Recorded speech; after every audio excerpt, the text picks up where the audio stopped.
Please, please, please, please. Do not let me drop this. Oh gosh. Oh gosh.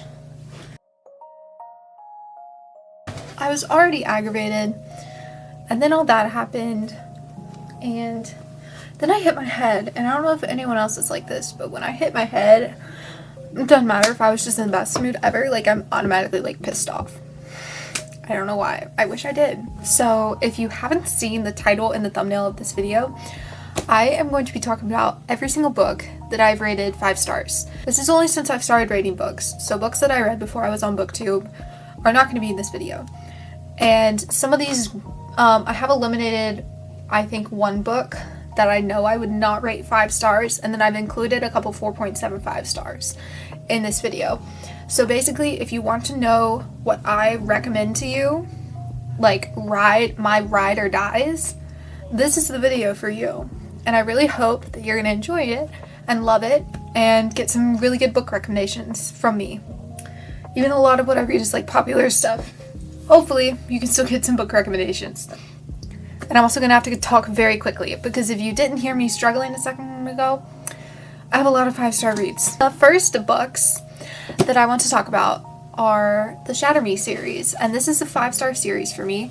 These are the 3 books that I rated 5 stars. So Ignite Me is number 3. I rated this 5 stars.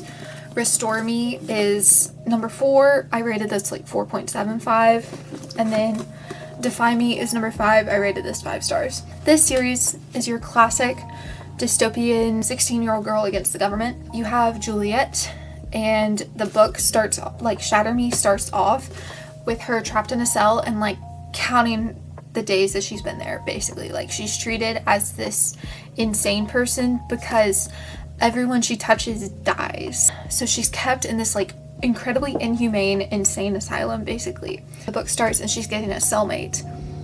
And the story kind of goes from there. The love interest in this book, if you've seen anything about it, I'm sorry, it is a spoiler. In the same way the ACOTAR is spoiled, this series is unfortunately also very spoiled a lot of the time. I'm gonna hold this up, that way y'all don't have to just stare at my face. Romance is like to die for. I did not read the novellas. I have not read the novellas because anyone I know who's read the novellas didn't like them. I love this series. This is my favorite book from the series. That's why I'm holding this one. It's also the prettiest. I do have the old covers. I was wondering why they were so cheap to buy the box set. And then I realized that they released new covers like a week after. So I'm a huge like dystopian person. So if you're also a huge dystopian person and for some reason you haven't read the series yet, this is your sign to go read that series. This is a book that I've only seen like one person talk about, but if you know what the selection is, it is a like Royal Bachelor dystopian spinoff, and this is by the same author. So this is 1,000 Heartbeats by Kiera Cass. And to be quite honest, I don't know if this book would stay at 5 stars, but I do remember really, really enjoying my experience, and this was actually the first book that I made a video about on this channel. So if you want to hear a little bit more in depth of my thoughts, there is a short of that somewhere on my channel. I don't remember anything that goes on in this book. I remember that the main girl is named Annalise, and I think it's enemies to lovers. Okay, just kidding. Her name is Annika, and the love interest name is Lennox. This is an arranged marriage trope. This is enemies to lovers, and I don't know if this is a spoiler or not, but if it'll convince you to read it, they get trapped in a cave at some point, and sparks fly. I know that y'all are sick and tired of me talking about this book. This is If He Had Been With Me by Laura Nolan. You have Autumn and you have Finney. They grew up together. Their moms are best friends who grew up together, and they got pregnant at the same time and had Autumn and Finney like a week apart, and they lived next door to each other. And they literally just grew up together. In high school, they joined different friend groups and grew apart the entire time. I don't know if this is what's considered forbidden love, but it feels like it's forbidden by the characters.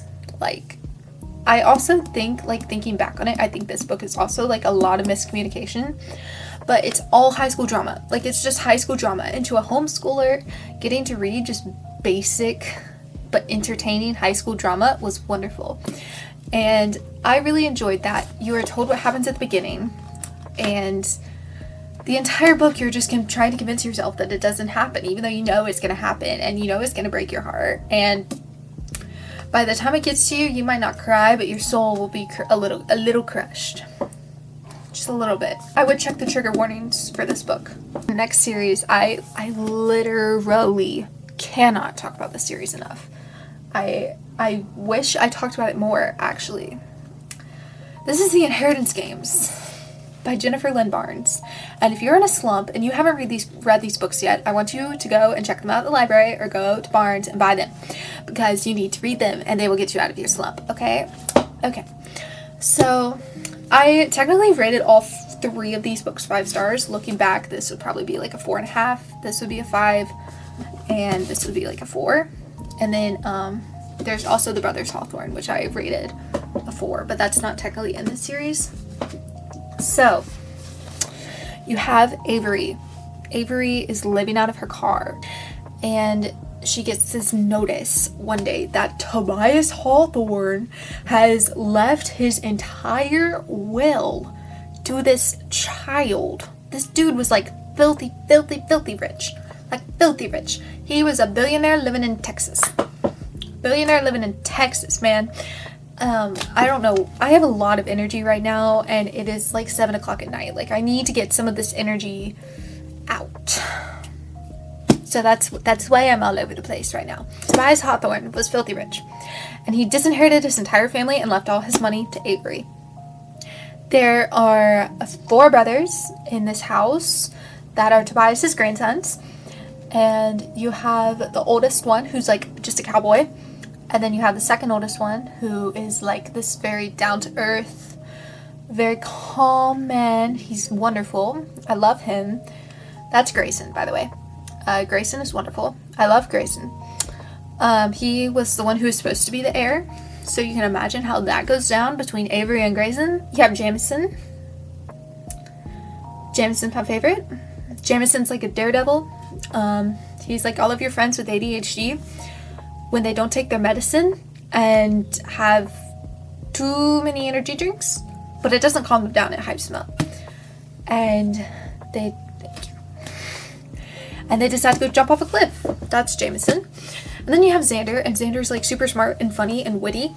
He's a lot of people's favorite character. He's not my favorite character. Jameson's my favorite. I'm sorry. You're not stealing that from me. Short chapters, super...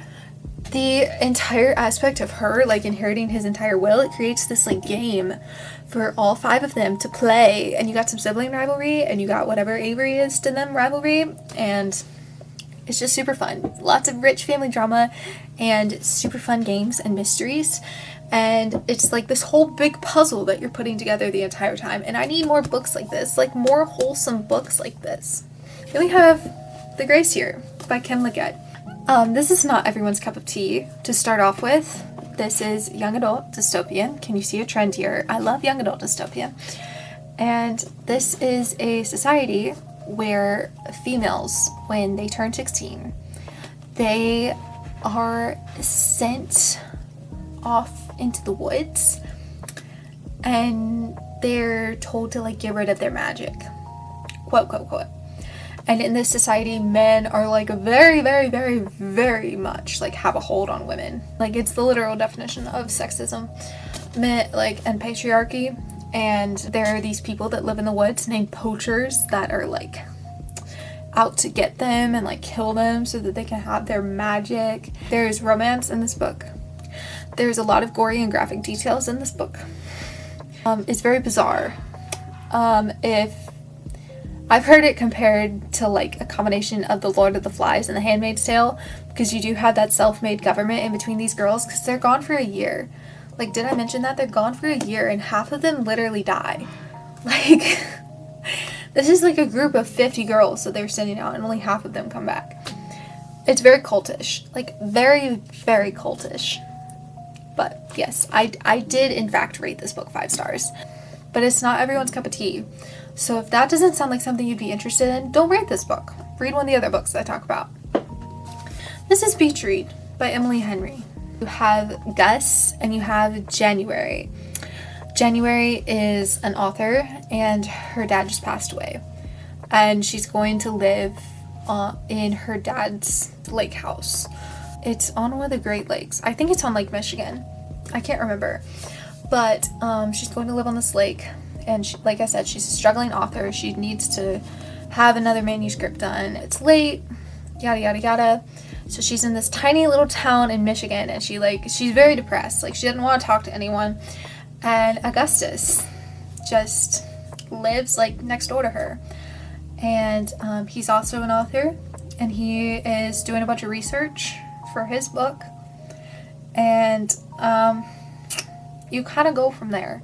This is so, like, the title is beach read, and this is a beach read, but not in, like, the brainless kind of sense. Like, Emily Henry is really good about weaving deeper topics into her books, and I'm so glad that I'm rereading this book over the summer, because I'm sitting here talking about it, and I'm realizing that I don't remember a lot of it, and that makes me so sad. But I'm so excited to go through this book and wear it down and tab it and underline, and I don't know, I'm just so excited. Even if you have read this book, go reread it. Just go reread it. My boyfriend just texted me, we're going to Culver's after he gets off work. I'm so excited. I get to have ice cream. You get a girl ice cream and she's happy. As long as she's not lactose intolerant, then that might be a problem. You get me ice cream and I'm happy. Gosh, I have 7 more books to talk about. I need to go faster. The Naturals by Jennifer Lynn Barnes, the same author of The Inheritance Games. I'm just holding up Bad Blood because this is the only book in the series that I rated 5 stars. All of the other ones I rated 4.5. This series follows Cassie, and Cassie is a profiler. I did not know what that was before reading these books, but basically it's like you can look at someone and like understand everything about them. Kind of like Sherlock Holmes. If you know how Sherlock Holmes works, he can look at someone and be like, oh, they play piano because they have like these weird calluses on their hands. They ate eggs for breakfast or whatever. And she's like that to a very intense degree. And so the FBI is like, hey, we have this group of teenagers that works on cold cases. Can you come with us? And she's like, sure, I guess. Ugh, I don't freaking care, guys. My mom's dead. I live with my dad's family, who I didn't know until after my mom died. So the traumatized females are always the best ones. And there are 4 books in the series. The first one follows Cassie. The second one follows another teen in the group named Dean, who is also a profiler. The third book follows Sloane, and Sloane is like a walking encyclopedia, basically. And then this book is like a combination of Leah and Michael. Leah, it can detect when people are lying, and she can also tell like flawless lies, and then Michael can read people's emotions. And all 5 of these teenagers live in this house together. And they end up getting caught up in like live cases, so they aren't solving cold cases the whole time, and it's just lovely. The found family is wonderful. The romance in these books is great. I wish we would have had more of it, like still to this day, and it's just so good. And I could not put these books down. Could not put them down. And also there's a bigger mystery that's woven into all 4 of them, and it unravels in this one, and it's beautiful. Jennifer Lynn Barnes, she is a mastermind. You know who else is a mastermind? Taylor Jenkins Reid. But only really when she wrote this book. Taylor Jenkins Reid writing this book was a mastermind. This is Daisy Jones and the Six. And this is a book written in oral history format. So it will say Daisy, what Daisy says. Billy, what Billy says. And they're basically telling the entire story of their rock band and how they got together. This book takes place in the 60s and in the 70s. And it's so, like, the characters are so well developed. And the stories that they have woven in between, like, everything is wonderful.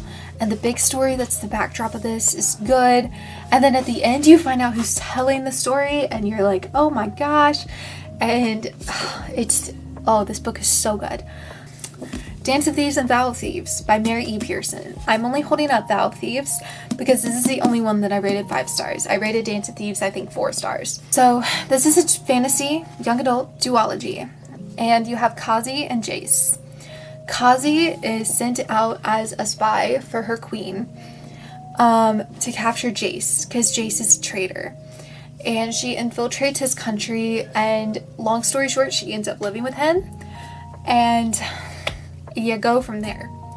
This is 100% enemies to lovers. This is I'm gonna kill you enemies to lovers. Oh, I love this book so much. Dance of Thieves is a little slow to get into, but once you get into it, like, you're into it. And then this book is one of my 6-star reads. Banter is wonderful. Their relationship dynamic is wonderful, and the politics and the drama of the world that they're in is also phenomenal. It doesn't really have a magic system. Oh my gosh, this is another part of the story. Jace also has a really big family, and he has like a bunch of brothers. I loved that so much. So much.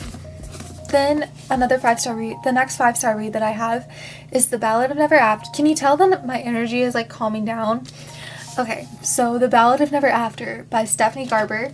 This is the second book in the Once Upon a Broken Heart trilogy, which is 100% a 5-star trilogy for me.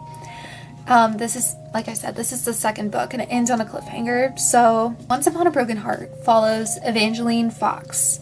Evangeline Fox has just been broken up with by the love of her life so that he can run off and marry her sister. Or her stepsister, her stepsister.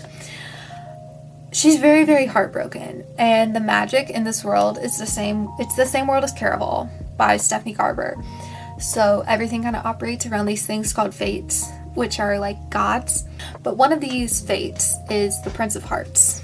And these fates have temples. So she goes to the Prince of Hearts temple and she prays to him. And lo and behold, the Prince of Hearts is there. Good old Jax. He is morally gray. But he is down bad for his girl. And I am down bad for Jax. I will leave it at that. Evangeline is also rumored to be part of a prophecy. And so that's like the main storyline of this book is whether she is or not. I feel like I don't talk about these like 5-star reads enough. Because they're so good. Like, they're so good. Fourth Wing by Rebecca Yarros. So I was sick in bed reading this book for the most part. But the second I got back in the gym, I pulled up my Fourth Wing playlist on Spotify, and I was listening to the music, and I was picturing myself as Violet.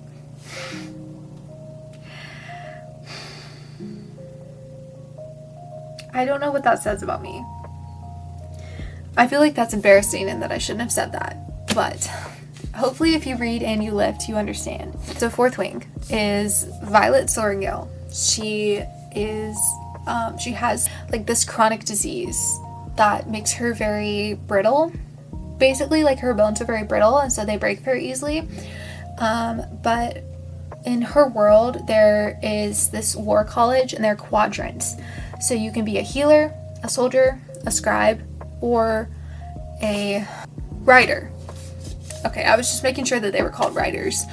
But she has trained her entire life to be a scribe, but her mother forces her to be a writer. And there's this bridge that you have to cross at initiation to be a writer. And it's a stone bridge, like the width of 2 balance beams. And it's across like a mile, like if you fall off, it's a mile down or something crazy like that. So you can imagine that just writers trying to be initiated, walking from the regular side to the writer's side, how many of them die? And this tiny, fragile girl is going to cross and figure herself out. Like, does her mother want her to die? What? But of course, in typical fantasy fashion, she's there. She's kicking butt. Violet is amazing. There's so much death in this book. So many writers just die. Like, so many writers died. There's like a death toll and everything. And like, there's so much death in this book. This book, writers bond to dragons. And they have this mental connection with their dragons where they can just talk to their dragons. Oh, it's so cool. So freaking cool. And yeah, you just get to watch her defeat all odds and The rebels' son, like the people who are rebelling against the government, the leader's son, Xaden Riorson. Okay, I have 2 more books to talk about. This book I technically didn't rate 5 stars, but I rated it 4.75, so I'm putting it in this video. This is The 7-Year Slip by Ashley Poston. Ashley Poston writes a lot of magical realism. This book particularly, she writes about a woman whose aunt has just passed away, and she has inherited her aunt's apartment in New York City. And so she goes to live in this apartment, and she realizes that this apartment has a secret where it will slip 7 years into the past or 7 years into the future. And when she steps out of the apartment, it's the time that she lives in. But when she steps in, it's 7 years in the past. And 7 years ago, there was this guy living there, and he was a wannabe chef. Why do I think his name is Nate? Okay, his name is Nate. Her name is Clementine. The food in this book is amazing, and the way that they talk about food in this book is absolutely amazing. They talk about food as something that brings people closer together. Living in the South, living in a family that is very big on not healthy meals, but they're home cooked. But if you live in the South, you know nothing home cooked in the South traditionally is healthy. And we're very big on like bringing people together, especially over the holidays. And food is the main thing that does that. And I love that so much. Nate is Southern, actually, I think. So that makes a lot of sense. But I guess you have to read it to find out how she falls in love with someone 7 years in the past. I guess you have to read it to find out. She also works in the publishing industry, which is like super fun. It's always so fun for me to read about when like the main character works in the publishing industry or they're an author. That's always so fun for me to read about. The last book that I'm going to talk about in this video is my most recent 5-star, which is The Unmaking of June Farrow. And this book is really, really hard to describe because it falls outside of genre lines. So bear with me. You have June Farrow, obviously. She is considered to be mentally unstable. Same girl, same. But she lives in this really teeny tiny town, I think called Jasper, North Carolina, and I recommend listening to the audiobook because she has a really soft and pretty Southern accent, and it was addicting to listen to. For over 100 years, the women in her family have operated a flower farm in this town, and her and the women in her family are viewed as the town crazies because when they get to a certain age, they start developing this condition where they see things that aren't there, but doctors have never really been able to figure out what's wrong with them. They just consider it hallucinations, but not like specifically schizophrenia or anything like that.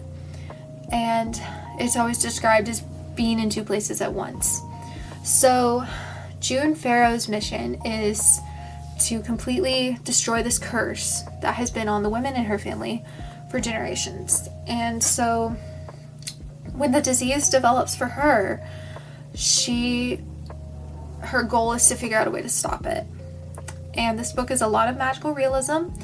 It's a lot of family drama, and it's Southern family drama, small town family drama. The love story in this book is so precious and sweet. And in some ways, it's I'll love you in every lifetime. Much like the 7-Year Slip, it's a lot like I'll love you in every lifetime. Okay. I think that is all the books that I've talked about. I feel like I talked about a good variety of books, so if you needed book recommendations, hopefully you now have a book that you can go and pick up and read that will suit your taste. Yeah, alright. Thank you guys for watching this long. Alright, I love you guys. Bye.